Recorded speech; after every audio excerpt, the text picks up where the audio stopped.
The Inca created one of the most tenacious empires in history in a mere 90 years.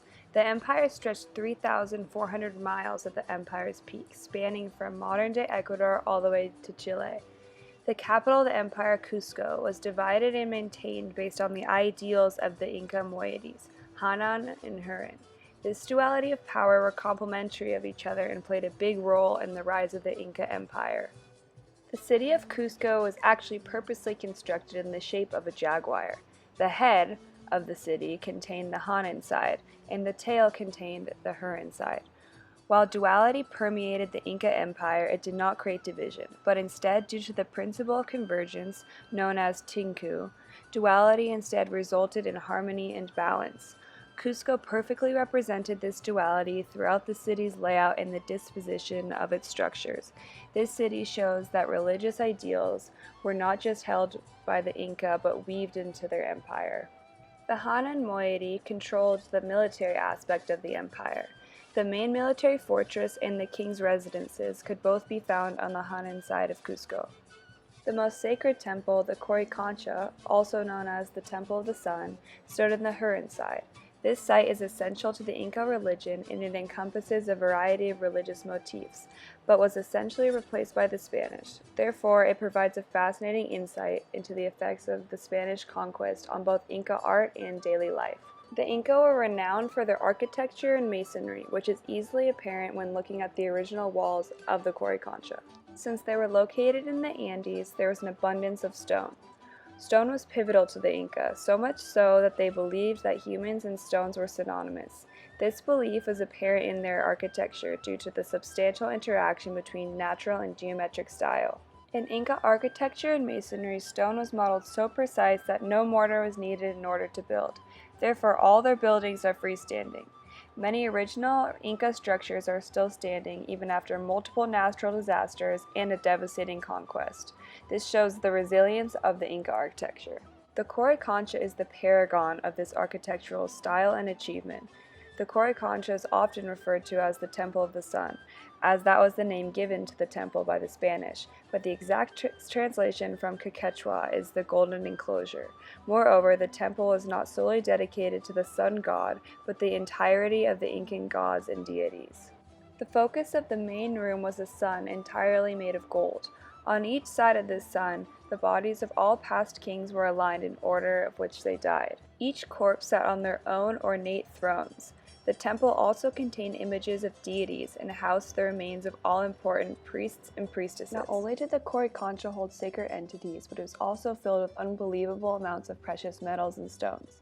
It has been recorded that all four walls of the temple were once covered in gold from the ground to the towering ceilings. The Coricancha represented the absolute center of the world for the Inca people. A series of spiritual pathways, called Seke lines, radiated from the temple to the entirety of the empire.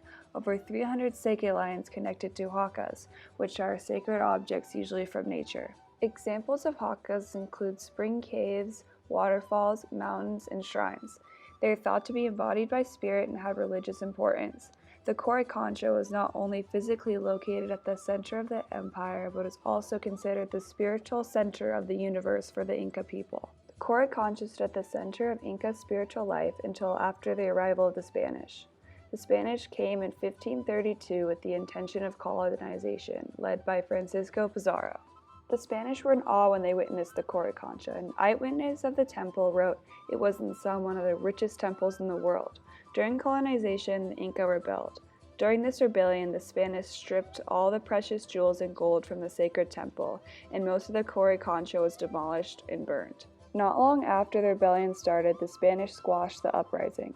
The Inca Empire fell to the Spanish and was under the rule of Pizarro. The colonization of the empire was tragic for the Inca. They suffered a rapid downfall due to multiple factors, the most catastrophic being the spread of smallpox and other European epidemics, which killed over half of the Inca population. The Spanish destroyed the art and infrastructure that the Inca had created, and the Spanish enslaved and killed the Inca population throughout colonization. Beyond the destruction of the Inca culture, the Spanish attempted to replace it with their own culture.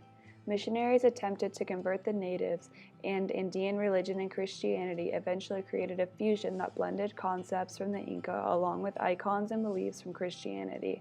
The embodiment of the devastating effect of the Spanish on the Inca culture can be seen through the Coricancha. Pizarro was given the Coricancha after he conquered the Inca Empire. Instead of keeping it as it was, he abdicated the temple to the Dominican order. The Dominicans began to construct a Christian church on top of what used to be the sacred Temple of the Sun, symbolizing the dominance over the Inca. This was a tragic usurping of the Inca culture. The Coricancha stood at the center of Inca religious life. It honored all the gods on behalf of the Inca and provided a focus for their faith. Beyond the importance within its walls, the Seke lines which emerged from the temple connected important religious monuments to each other. With the destruction of the Coricancha, the physical fabric of the Inca religion was destroyed. The Spanish not only erased the spiritual and geographical center of the empire, they replaced it with the church of their own religion. This complete destruction and replacement of the Inca culture represent the extent and nature of the Spanish conquest, which devastated and effectively destroyed the Inca.